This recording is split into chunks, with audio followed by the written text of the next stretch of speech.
ईमानदारी एक ऐसा शब्द जिसे सुनना सबको अच्छा लगता है, लेकिन निभाना हर किसी के बस की बात नहीं होती।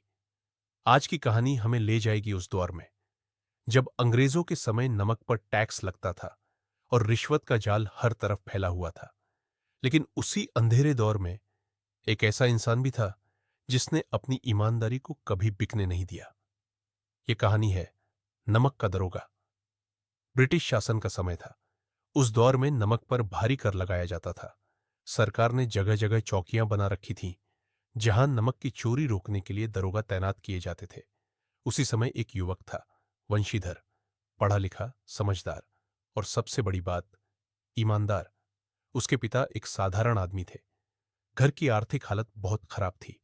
एक दिन पिता ने वंशीधर को समझाते हुए कहा, बेटा, नौकरी में तनख्वाह से घर नहीं चलता। ऊपरी आमदनी ही असली कमाई होती है। ऐसी नौकरी करना जहां पैसा खूब मिले। वंशीधर चुपचाप सब सुनता रहा, लेकिन उसके मन में कुछ और ही चल रहा था।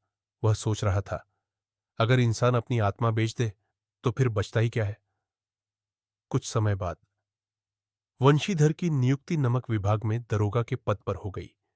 इलाके में उसकी ईमानदारी की चर्चा होने लगी। लोग कहते, नया दरोगा बड़ा सख्त है। लेकिन भ्रष्ट लोगों को यह बात बिल्कुल पसंद नहीं थी। उस इलाके में एक बहुत बड़ा और प्रभावशाली व्यापारी रहता था, पंडित अलोपी दीन। धन दौलत, रुतबा, नौकर चाकर, सब कुछ था उसके पास। अफसर से लेकर बड़े बड़े लोग सब उसके इशारों पर चलते थे। उसे अपने पैसे पर बहुत घमंड था। एक रात घना अंधेरा था। चारों तरफ सन्नाटा पसरा हुआ था। वंशीधर अपनी चौकी पर तैनात था। तभी उसे बैलगाड़ियों की आवाज सुनाई दी। उसने तुरंत सिपाहियों को साथ लिया और रास्ता रोक लिया। रुको, कौन हो तुम लोग? गाड़ीवान घबरा गए। जांच करने पर पता चला, गाड़ियों में चोरी का नमक भरा हुआ था। थोड़ी देर बाद वहां खुद पंडित अलोपीदीन पहुंचा। उसके चेहरे पर डर नहीं, बल्कि मुस्कान थी। वह आराम से बोला, दरोगा जी, आप नए लगते हैं, गलती हो गई, जाने दीजिए। वंशीधर ने कठोर आवाज में कहा, सरकारी कानून तोड़ा गया है, आप गिरफ्तार हैं। यह सुनकर अलोपीदीन हंस पड़ा। उसे विश्वास ही नहीं हुआ कि कोई इंसान उसके सामने इस तरह खड़ा हो सकता है। उसने धीरे से अपने आदमी को इशारा किया। कुछ ही देर में रुपयों से भरी थैली वंशीधर के सामने रख दी गई। दरोगा जी, 500 रुपये रख लीजिए और मामला यहीं खत्म कर दीजिए। लेकिन वंशीधर शांत खड़ा रहा। मैं अपना ईमान नहीं बेच सकता। अलोपीदीन थोड़ा चौंका। उसने रकम बढ़ाई, 1,000, फिर बोला 5,000। लेकिन हर बार वंशीधर का जवाब वही था, नहीं। अब अलोपीदीन के चेहरे का घमंड टूटने लगा था। उसने आखिरी कोशिश की, 10,000 रुपये। उस समय 10,000 रुपये बहुत बड़ी रकम होती थी। इतने पैसों में कई घर खरीदे जा सकते थे। लेकिन वंशीधर की आंखों में जरा भी लालच नहीं था। उसने सिपाहियों से कहा, पंडित अलोपीदीन को गिरफ्तार कर लो। यह सुनते ही सब लोग हैरान रह गए। जिस आदमी के आगे बड़े बड़े अधिकारी झुकते थे, आज वह हथकड़ियों में खड़ा था। अगले दिन पूरे शहर में यही चर्चा थी। एक दरोगा ने पंडित अलोपीदीन को पकड़ लिया। मामला अदालत पहुंचा। लेकिन जहां पैसा बोलता हो, वहां सच की आवाज अक्सर दब जाती है। अलोपीदीन ने बड़े बड़े वकील खड़े कर दिए, गवाह खरीद लिए गए और आखिरकार अदालत ने उसे बरी कर दिया। उल्टा वंशीधर को ही डांट सुननी पड़ी।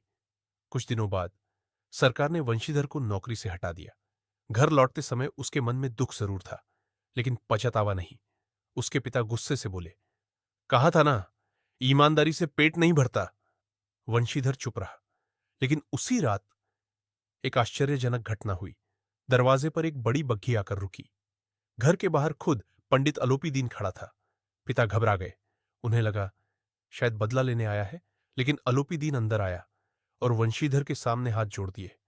वह बोला, दरोगा जी, मैंने जिंदगी में बहुत लोगों को खरीदा है, लेकिन पहली बार किसी ऐसे इंसान को देखा जो बिक नहीं सकता। उसकी आंखों में सम्मान था।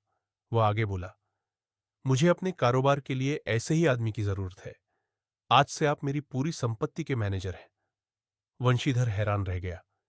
जिस ईमानदारी की वजह से उसकी नौकरी गई थी, आज वही उसकी सबसे बड़ी ताकत बन गई थी। अलोपीदीन ने कहा, धन से बड़ा चरित्र होता है, और आपने यह साबित कर दिया। दोस्तों, ईमानदारी का रास्ता आसान नहीं होता। कभी कभी इंसान को नुकसान भी उठाना पड़ता है, लेकिन अंत में सच्चाई और चरित्र ही इंसान की सबसे बड़ी पहचान बनते हैं। यही संदेश देती है मुंशी प्रेमचंद की अमर कहानी नमक का दरोगा। अगर आपको यह कहानी पसंद आई हो तो इसे जरूर शेयर करें, और ऐसी ही शानदार कहानियों के लिए चैनल को सब्सक्राइब करना ना भूलें।